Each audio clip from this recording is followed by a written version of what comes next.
Okay, we done that verse? Okay, so the next one is safety. A safe environment involves a commitment to providing a space where one will not be intentionally hurt or shamed. It is an empathetic environment. That means it feels what we one another feel.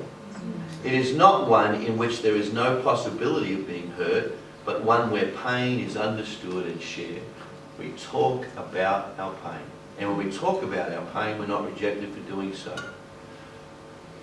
How many of us, and I don't need any hands, but let's think about it. How many of us have avoided sharing a pain or struggle because we weren't sure that it was going to be received or understood?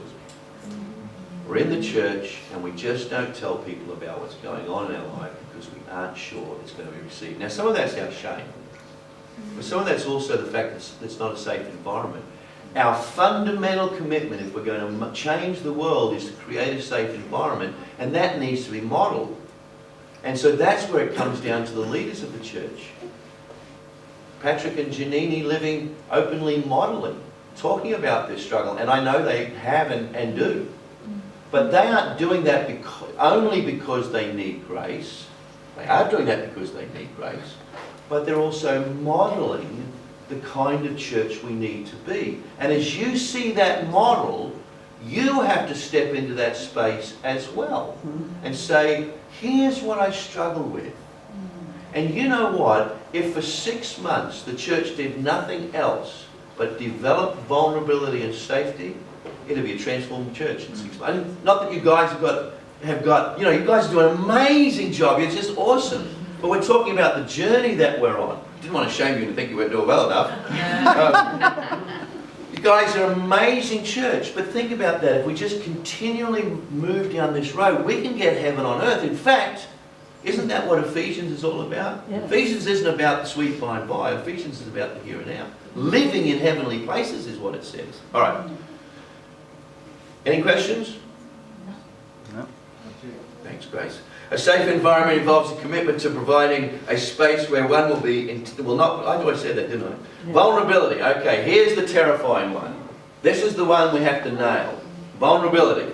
The most terrifying attribute of the healing community is that it is a place of vulnerability. You can't get away from it. It will be, and we just talked about that. It is a place where those engaged in the ministry of healing are the ones that live unguarded lives. There must be a willingness to live at that place where we can be hurt if there's going to be true healing. We have to be vulnerable. That doesn't mean we have to come into church every Sunday with being a bawling, blithering mess because my life is falling apart. Sometimes that's important, we can do that, but that's not where we live. But when we struggle, we need to be vulnerable about it. When we love others, we need to be vulnerable about it. You know, it is possible to love somebody and not be vulnerable. It's not possible. It's very difficult for that person to receive the love, but it's possible to say, I'm going to try and love this person and not be vulnerable. But when our spirits are vulnerable, we know it. So you already know the people in your life that you love being with, and when you're with them, you feel embraced and accepted and received. That's vulnerability. That's vulnerability. When we're talking about vulnerability, that's vulnerability. Because when you're loving people and receiving them and accepting them, that person can turn around and hurt you in ways that when you're guarded and protected, they can't. And so here's the thing with being a vulnerable church. You are going to be hurt. There's no way around it. You're going to be hurt.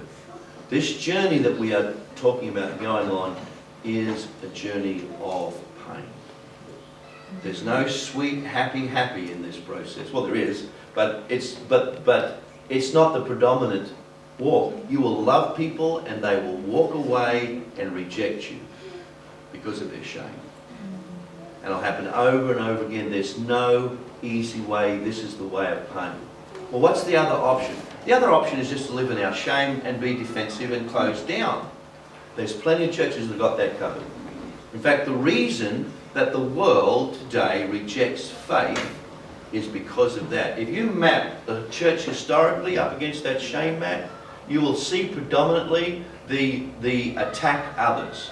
Avoidance and attack others style has been the style of the church. You're wrong, you're a sinner, you're going to hell, you do it our way, my way, this is the way you hold the cup, this is the way you stand, this is the way you do it our way or you're going to hell. Right? And so in all of that, the church has sent this pervasive shame structure. And so as science begins to develop a way of looking at the world without superstition, and a lot of faith is actually superstition. And it's actually scary to admit that. But a lot of faith structures are actually superstition. A lot of the way people deal with faith is about superstition. Superstition is about how I control the world. If I pray this many times and do that many things, or I get that many people to pray, God will do such and such because I've done it right? That's superstition.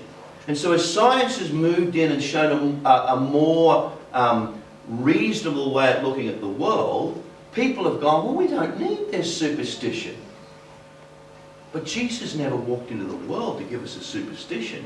He never walked into the world to give us a religion. He walked into the world to transform our lives. And it's totally comfortable with a scientific environment. Whatever science ultimately understands as truth and reveals in repeated truth is truth. But it's God's truth first, long before it was science's truth. We don't have to be afraid of that. What we have to be afraid of is being the church of superstition. And if we will be the church of grace and love and openness, we can leave all that stuff aside and say, well, I don't understand it. I don't really care. What I care about is loving you and believing in you and bringing transformation into your life. But that takes vulnerability. Superstition is about being in control. Always. I want to roll a 7. It's about controlling the dice. That's superstition, right? Somebody showed, we don't do it here, but baseball players, when they come up to bat, they go. That's a superstition that says the spirits are in my saliva. I'm going to put them in my hand, rub it together, and it'll help me bat. And that we have those superstitions all over the place, and we don't realise it. Well, they mean nothing. You can do them or not. It doesn't bother me. But if we live our lives that way, we're in trouble. We can't live our faith that way because this is about faith in reality. It's about the real world. It's about bringing transformation. All right, vulnerability. There is no place for the so-called finished product in this vulnerable environment. None of us get to say, I'm there. No. The days of speaking about sanctification, and in the past, sanctification has been talked about in terms of being finished. The days of speaking about sanctification as if the one speaking has arrived must be gone. While we maintain the ever-present possibility of being entirely sanctified, it is in the context of being constantly sanctified, transformed and healed. Belonging. We must offer the gift of belonging before we can offer the grace of transformation. We cannot point to people's inadequacies and suggest some type of transformation is needed prior to acceptance. Acceptance comes first. Belonging is the beginning of honour. To belong is the beginning of honour.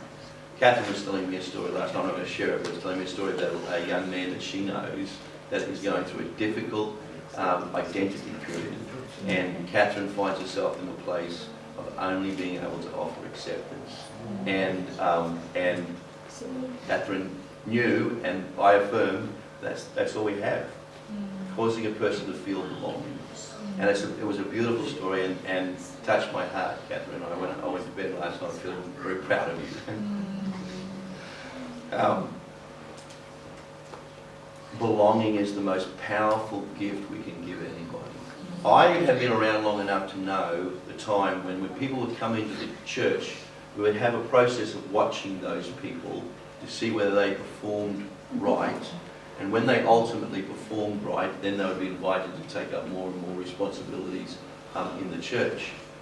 Most of them didn't hang around for very long.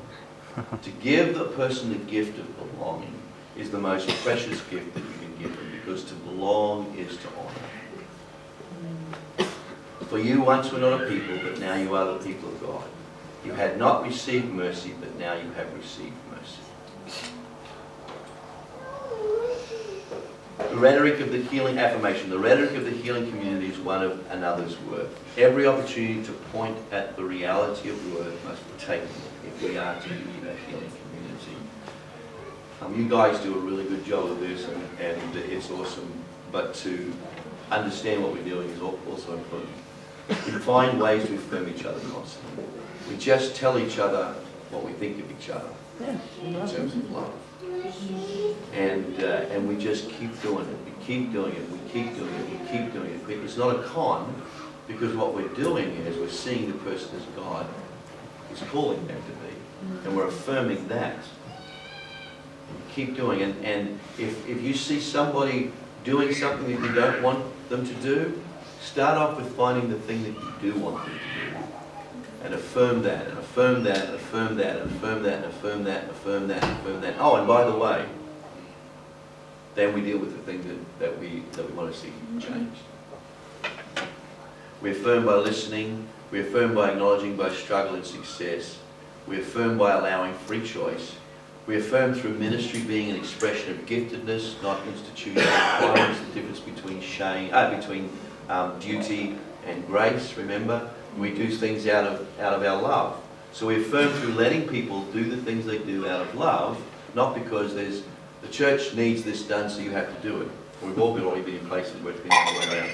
We affirm by recognizing personality differences and experiential predispositions. That means you're different from me, and I affirm you by allowing you to be you and doing it the way that you are able to do it, not the way that I think it should be done. Of course, as I'm mentoring or discipling, I will help persons see better ways of doing things, but at the end of the day, when a person's processed that stuff and wanting to express themselves, I step back and let them do that. And that's happened many, many times in ministry where I find myself biting my hand because I want them doing it this way, but they're doing it that way, and I think, oh, well, and so then you have to go and affirm that way. But that's just because it was different. All right, coming to the end. Any questions? So shame is that a constant? Is it a constant? That's a really good question. No, not in love. So shame always recedes in love.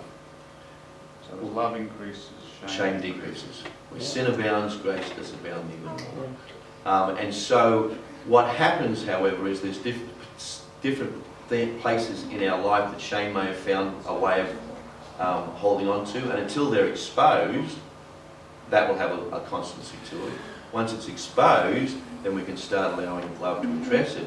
But unexposed, that shame can grow and grow. So shame unresponded to grows and grows and grows.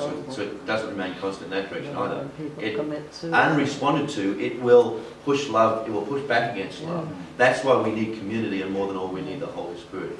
But it can feel very much like a constant, because it's this humming theme in our lives, and until we recognise it, as soon as you start to see it, you go, wow, that's it. And all I have to do is be vulnerable about that. And shame says, oh, don't be vulnerable about that. And then you become vulnerable, you find the reaction's not anywhere near as bad as what you thought it was, and love begins to work in that. So that's a really good question. So it's a lot like we're not 0 or 1. We're not either in shame or not in shame. It's more like it's a war zone, and it's victories over where love's conquering over here, and then there's areas when shame's got a pillbox. Right. It's really important. That's a good way of putting it, David. It's really important, however, to recognise the place that we can have deliverance is in the place of identity, in the core identity. So we can surrender to love at our core identity, and then the battle happens in our psyche. That's the important point. Without that core identity change, it's a losing battle constantly, and that's where we come back to the idea of entire sanctification.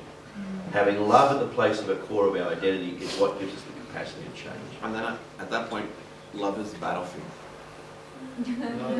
Yep. You brought Tina, so I brought that one. You can develop that metaphor a little more thoroughly. I think I know what you're saying. Yeah. Love is on the winning side. We're on the winning side. Yeah. I think we can create environments that are compellingly shame-free that are less of a battle. And when people move into those environments, they feel the warmth of belonging and affirmation and acceptance and vulnerability. And they can say, I've never been in a place like this. But within ourselves, there's a battle, but it's not a battle that rages. When we find our place in the joy and the peace that goes along with the infilling of the Holy Spirit, there are moments where shame comes up, and we say, well, hang on. Once we realise it, we go, no, that's not right. Love is right. And we submit the shame to the love. So living in victory, we are called to live in victory. We are called to be overcomers. So none of this presentation is intended to say that shame wins. Love wins. But don't believe that you can get to a place where you're never going to have that struggle, that conversation, because there's psychological pieces in that. Yeah. Anything else? Any other questions, Tony? Yes, when I accepted the Lord, I had a couple of weeks of wonderful freedom. Right.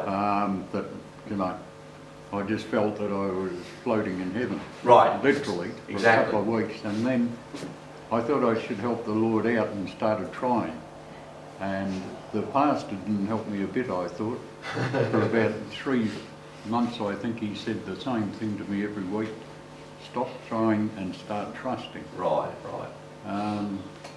It's not that I'm slow, but I like to consider things. So it took me about 3 months for that word to get through.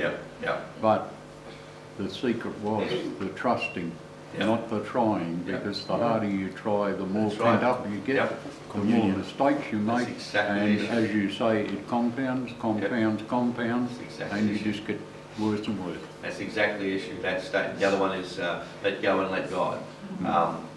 Stop trying, start trusting. Because it's a simple way of reflecting on the fact that when it's about us, it's about our shame.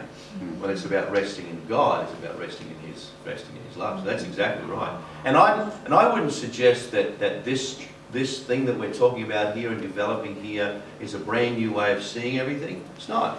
It's the way Paul understood it. It's the way that Scriptures talks about it. The problem is that so often the church has become captured in its own structures and sense of identity. We've lost the freedom. It's time for us to recapture the freedom. It's time for us to live in the glory of God. It's time for us to take up the banner that God has called us to take up and be the transforming agent for the nation. Yes. Will you do that? Yes. So will I. And so alive. We're going to close.